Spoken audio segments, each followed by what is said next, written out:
if you just believe in managing in the sense of maintaining the status quo, then you're just gonna be there as like a barrier. So I think everything nowadays is about striving for excellence, and that is always combined with change, and Yeah, yeah.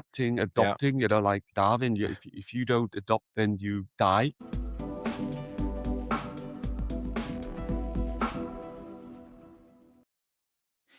Ladies and gentlemen, welcome to a new episode of the BPM 360 podcast. My name's Caspar, your host, and with me is, as always, Russell. How are you, my friend? I'm fine. Although it's a miserable day outside, I'm not miserable. So That's a good start. yeah, I think the miserable weather went from me to you because we had that yesterday. Today is a yeah. nice day, so Well, yeah, we've had it for a week, so yeah. So don't claim to own the miserable weather. Yeah. no, So no, no, no, no. We leave that to the British typically.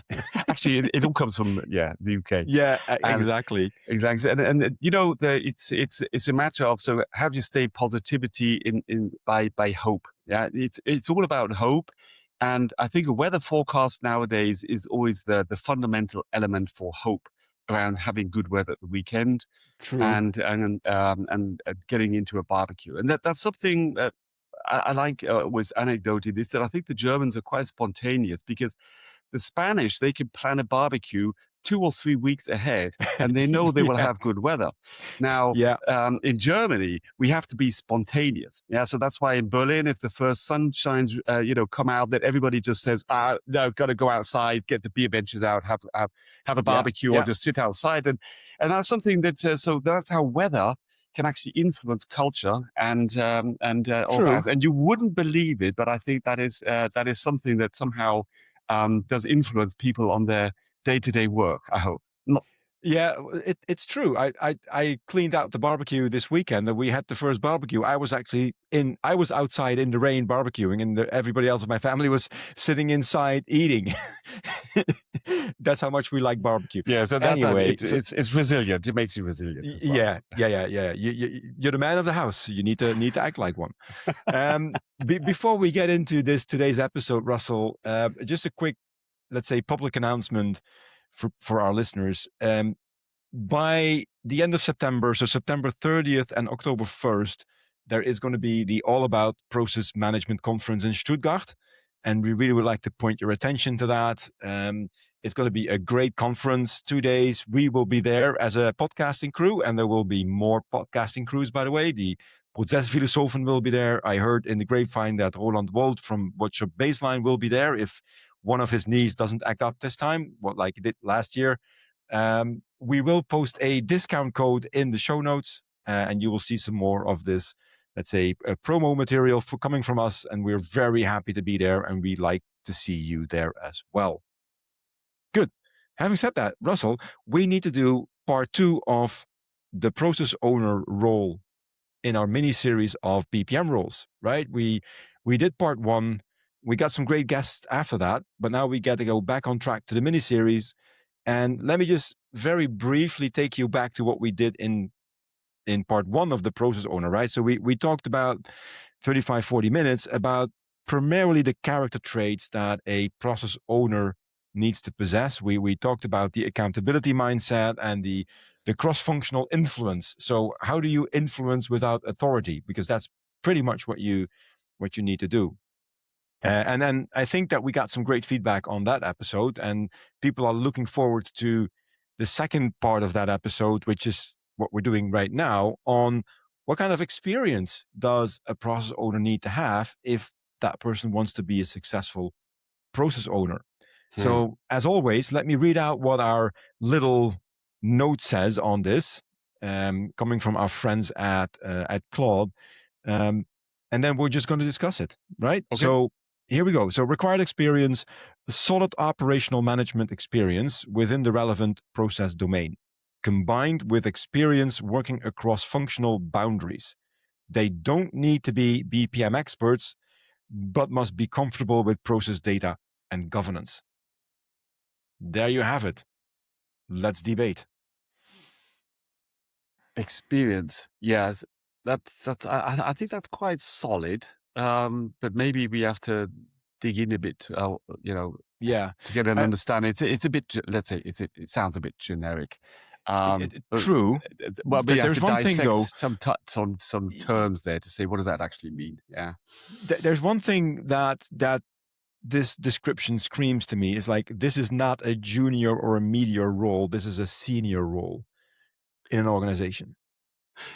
Coming back to the experience, I mean, it's not like a job profile that says like you have to have 5 to 10 years of this and this and this. So it's like a high level like guideline, Yes. but that's why I think, as you say, it is definitely a senior role, and what we see is when we're talking about nominations, that to even have this one aspect of the be able to influence cross, let's say cross functional.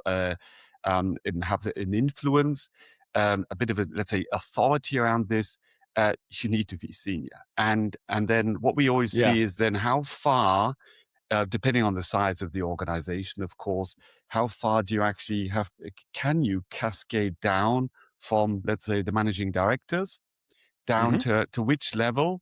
And it's astonishing. I personally think that there is this sweet spot between the people are too bound to day-to-day management tasks that they will not be able to really focus on the process ownership, and give real guidance to the team actually then, let's say, responsible for the whole, Yeah. and initiatives and excellence, like thinking and doing like the expert. And so finding this sweet spot in your organization, is I think one of the real challenges. Because a lot of the times you say, "Oh, that's the right guy for it." Yes, but he's already stuck up, and he's like, yeah, he's the managing director. He's the founder of the company. So Yeah. he's not going to find the time to really focus on bringing in this process management, Yeah. tasks and getting them done and being there, to really operationalize the strategy. So that's something I see is the challenge here, and that's why there's not just like, yes, he has to be 2 levels under, the managing director, or he has to be one Yeah. level under. No. That Yeah. it You're right. doesn't work like that. So and so there is like this trade off the skills, like what kind of a type is he? How has he shown himself as a leader in certain strategic aspects in the organization in the past, and then how far does he really have hands-on operational experience and that Yeah. seniority to have an influence without being, let's say, just bummed out by anybody who wants to stick to his processes. And that's something you just have to really look at your organization, be honest about it, and go through. And here again, I think the domain to domain aspect, it's not that the one size fits all for each domain. Finance and Yeah. Yeah. purchasing versus order to cash, supply chain, they all have their own challenges, their own strategic strains, and drivers. And that's why there will be to a certain extent, different types. And you can also, to a certain extent, live with a bit of a different like level of experience where you're talking about Hmm. maybe, purchasing, if somebody's coming in external, but he has a good experience on standardizing, purchasing Yeah. department. That could be a great process owner in a very complex supply chain. You need to really know the the Yes. operating models of your company to be able to have the nuance of this diverse Yeah. machine and Yeah. how Yeah. it's I working agree. in detail. And that's why, not one size fits all, and there's not one recipe just to say, ah, that's the job description, No. send it out True. there and get people on board to do the job. The That is an interesting point. And the one thing, and I think we didn't touch that in part one, Russell, is that the process owner is the overall accountable person for a domain, right? Um, Hmm. they're typically executive people in the company. I'll give you an example. In the company I worked for a long time, we had a global process owner for purchasing that was the actual chief procurement officer, so the CPO of the company. Um, However, those type of positions and those type of people very often are too disconnected from the shop floor reality. So what you very often see, I would say, is that they delegate part of their responsibility into roles like process leads or process champions, who are typically then 1, 2 levels down in the organization, but they're much closer to where the actual operation takes place. And that is Mm. something that, of course, we talk about the owner. The owner is the ultimate accountable person for the functional domain, right? And Uh, now you just touched a real topic because you said functional domain. So when I think process owner in let's say the area I'm in with industrial like areas, I always think um, end to end first. So the real ooh, that's process it. owner Ooh. around domains is, and I think we touched on this slightly last time. So Uh-huh. to bridge the gap on, so when I'm talking purchase to pay, he has to own the end to end scenarios in that domain. So when you're talking about orchestrating simple, just purchasing of direct indirect materials, you have to also coordinate with the people that do the goods receipt and the people that do the quality management and maybe do the customer returns or the vendor returns and even the say wherever you have kind of like block stock and how you handle this and how it all interacts together in order to Mm-hmm. have at the end a fantastic supply relationship management.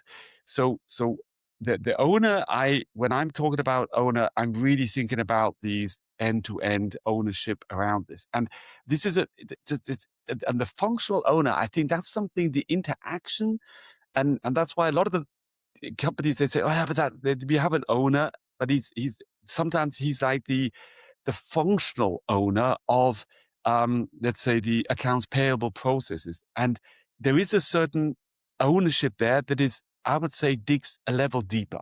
So this ownership around the functions needs to Mm-hmm. go deeper onto the, let's say, the activities and which systems they're using. So really optimizing, I would say, on a Lean Six Sigma area, their functional areas.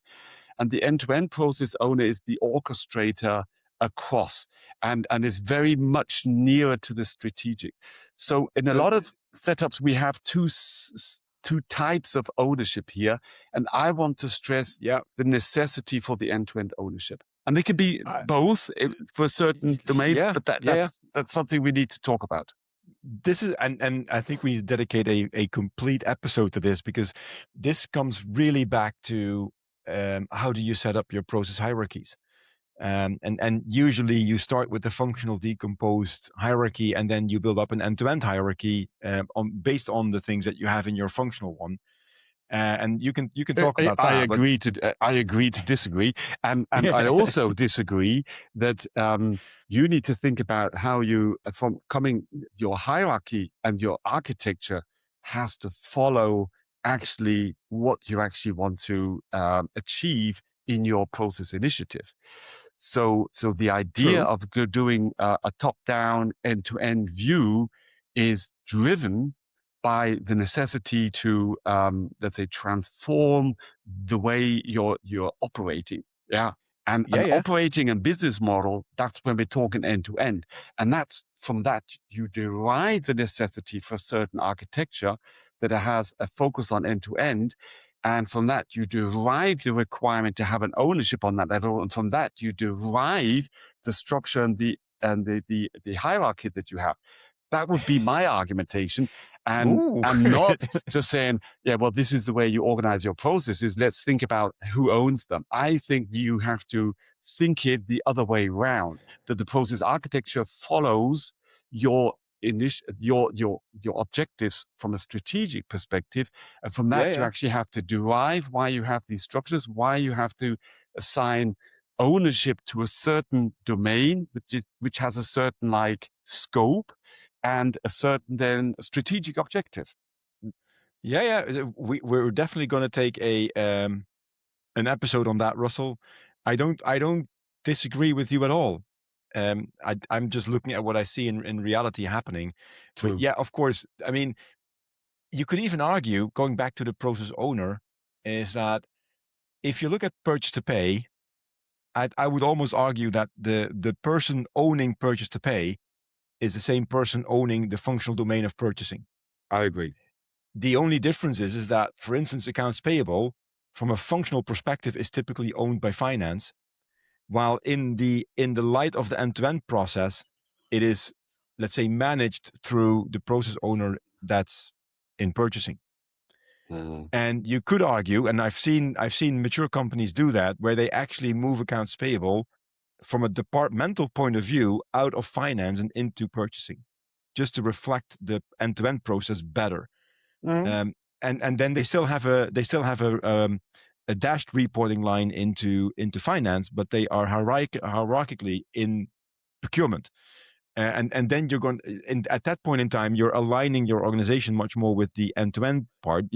The biggest challenge I see with that always is there will be a lot of processes that are simply not part of any end-to-end. You still need to manage those, and the only That's what place where it, you can manage those is in the functional side. I totally that I agree on that. That's why there is these two worlds that you have to look on. Yeah. And that definitely is an aspect. For me, the real transformation and the real driver is typically around orchestrating the end to end. Yeah. I Okay. do like and actually, so there's one thing you were saying where you brought up the term department.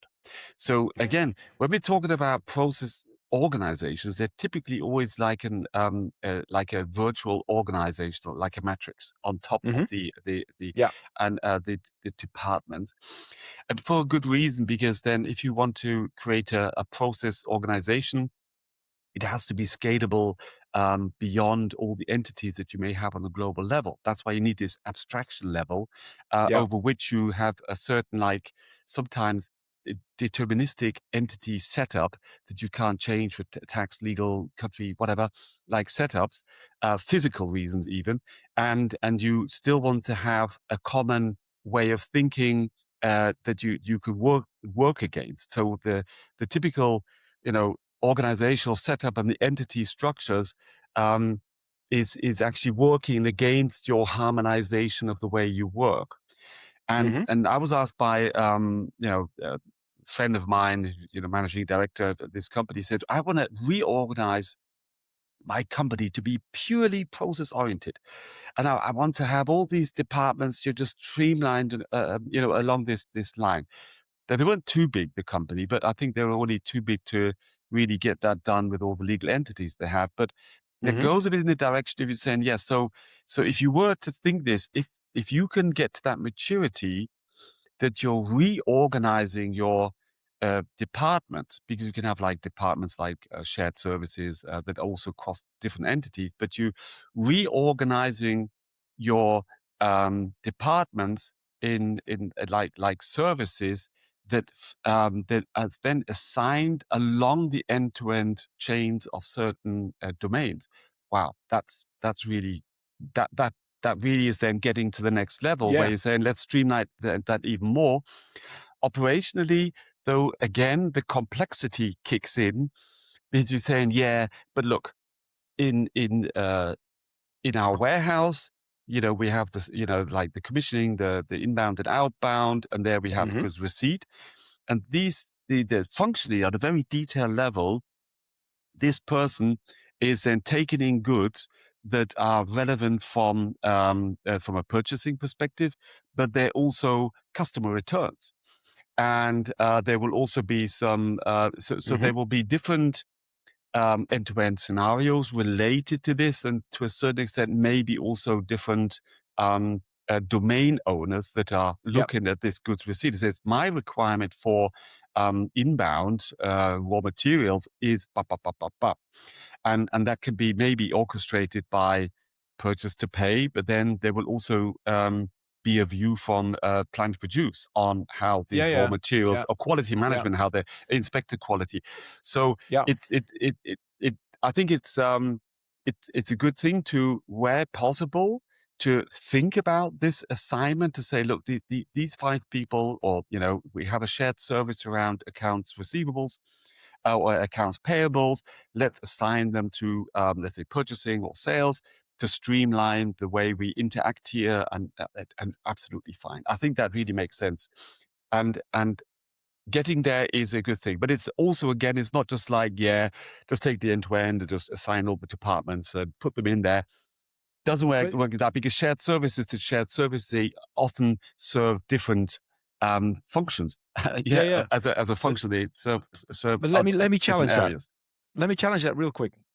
Because I think it's a very interesting point that and I never thought about the goods receipt from that perspective. I mean, I have a logistics background and a supply chain background, so I know my goods receipts. But if we talk about in terms of ownership, imagine I have a process owner that's on procure to pay, which you need to have. There's no Hmm. disagreement there. Absolutely.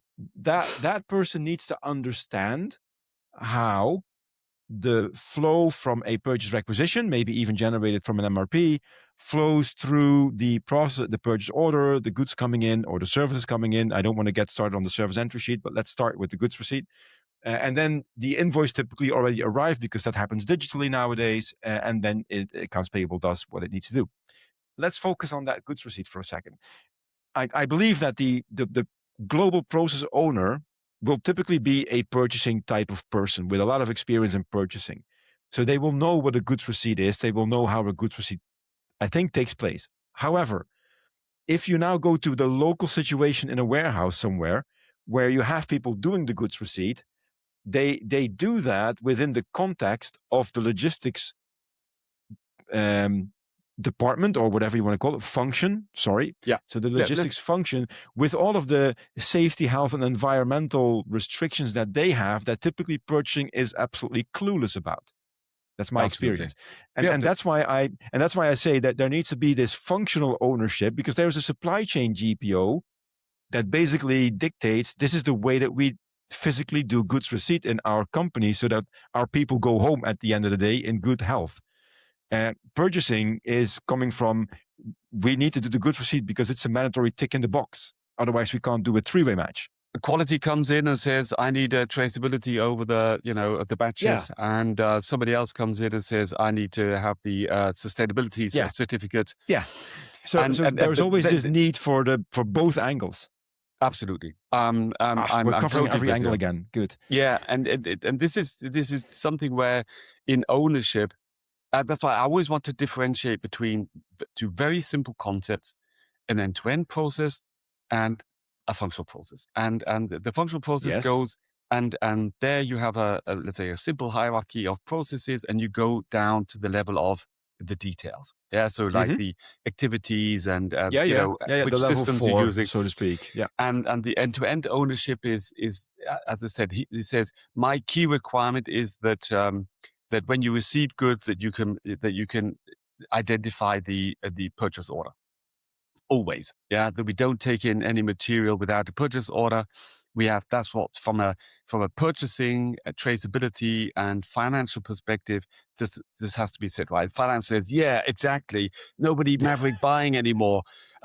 We can't deal with that anymore. They said, yeah. But then in that, and so they're looking at that like aspect, how to get that working. But then, as you said, warehousing, the people says, God, your problems, yeah.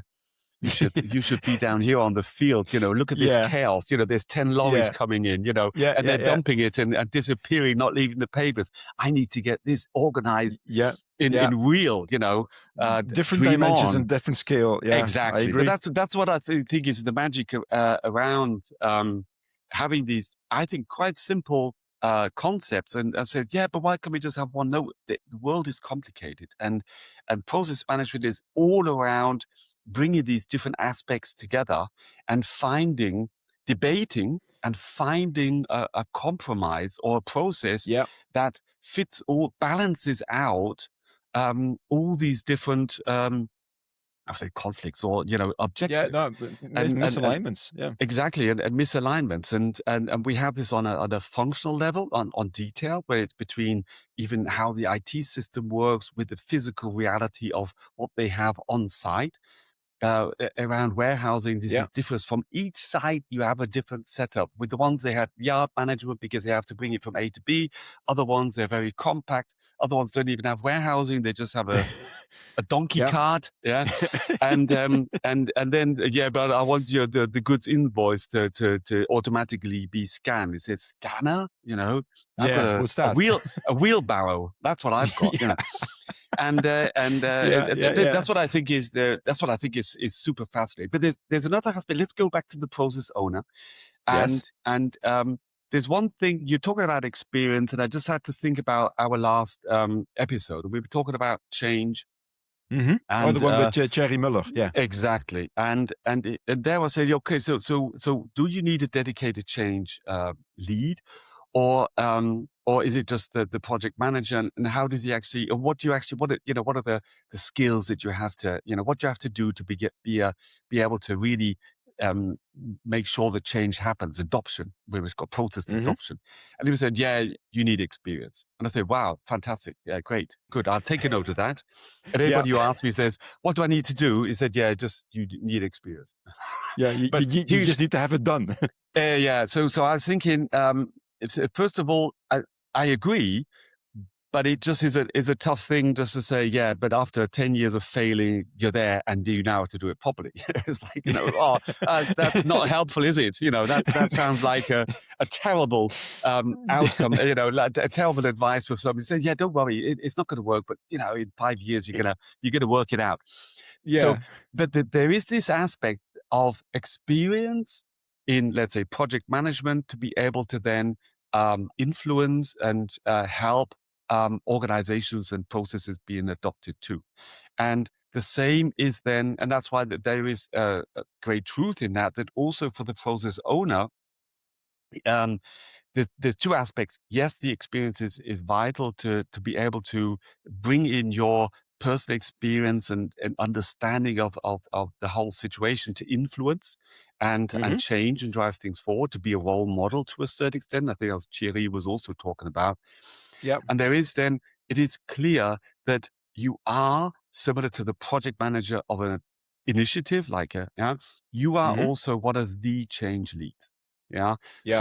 Yeah. If you just believe in managing in the sense of maintaining the status quo, then you're just gonna be there as like a barrier. So I think everything nowadays is about striving for excellence, and that is always combined with change, and Yeah. Yeah.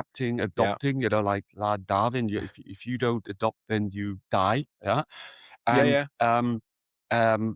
and here then being able to be receptive for the strategic like impulses or the market changes or whatever is happening around you due to the internal changes, then helping your organization, which is your process organization, with all these aspects, helping them, give them guidance, and being a role model in change, and Yeah. communicating strong. So the skills around this it are a lot about this leadership we talked about, this capability to influence, to communicate on such a strong level to say, look, guys, we need to. This is the way we need to head, yeah, and make these changes happen. And so there's a lot of analogy about that, and it is a lot of mindset behind it. And here I would say, yes, experience is one thing, but I think a lot of people that were out there were saying, yes, do I have enough experience? I said, I wouldn't worry about that. Yeah. And I think it's, if you're ambitious and you have the drive and the empathy, and for wow, I wanna be part of this, this journey, and I wanna Yeah. really Yeah. prove a point here, and you have this certain openness to it, then it's gonna be okay. And this reminds me of an anecdote of actually, I started my career actually more in sales. I was pushed into sales, and I said, "Oh gosh, Really? sales, yeah, yeah, yeah, absolutely." And I was more or less a nerdy developer type, actually. But I thought I was, but then it turned out I wasn't. That doesn't Um, surprise me, Russell. Anyway, hear me out. And Yeah, so I will. I was talking to the this my boss, and he just made me head of department. He said, "Yeah, head of sales, you have to sell now solutions." And I said, "Oh, okay." But I said, "But yeah, but when I go out to customers, um, I see you all talking about wine and golf and all this, and that's I don't play golf. I don't know wine, and how am I gonna get into this and this experience that you have in life that he said, don't worry, just talk about what you talk about. And Uh-oh. now we're all old and we talk about wine, but be sure you will find people that don't mind talking about mountain biking or whatever you Yeah, do. yeah, You go yeah, raving, Berlin, yeah, 2000, yeah. There you go. and I said, well, just talk about the clubs you go to. And I thought that was so cool. We said, just relax, stay calm and stay authentic. Yeah, And yeah, and yeah, I had I was very ambitious, and I had strong beliefs on selling solutions and had big ideas. And and it was astonishing that as he said, it did work out, but not because I had the experience that my colleagues had, that were 20 years older and they were yeah, yeah, fantastic software engineers and of the first generation. But there was something I brought to the party. So my advice is there um, that looking at in hindsight, if Thierry's there with his 20, 30 years of experience, it's easy to say you need a lot of experience and then it works out. But that it's relative there as well. And your experience counts. And that can be three yeah, yeah. years, Of that can be course, of 5 years course.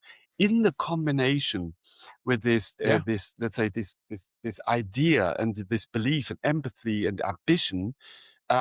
You will be a great process owner, and you will and then you, of yeah. course, after 5 years, you will look back and say, God, I was a real How did I greenhorn then. survive that? Yeah. How did I survive that? But that's not that's not the point. In that moment, it'll have worked, and that's what I think is a shout out to people there to step up, take this role, and I am very positive that people grow on their jobs, and that you take on the challenge, and a lot of Yeah, experience grows from that. That's the only way you can say break through this catch-22. yeah. I agree, and I think that's a wonderful note to finish this one on, Russell, because we're running out of time again as usual, and we've given this role. Sorry, we've given this role quite some attention, and that it deserves that as well. So thanks for that conversation. In the next one in our mini series, Russell, so that already we're going to be talking about the process analyst or slash the BPM practitioner. So we're going to go more to the shop floor of BPM next time. Ah. So that's going to be cool. For now, I would like to thank you and our listeners for sticking with us in this mini series. As always, if you have questions, please send it to questions@bpm360podcast.com. We love your feedback and your comments, and speak to you next time. Speak to Bye you next bye. time. Bye.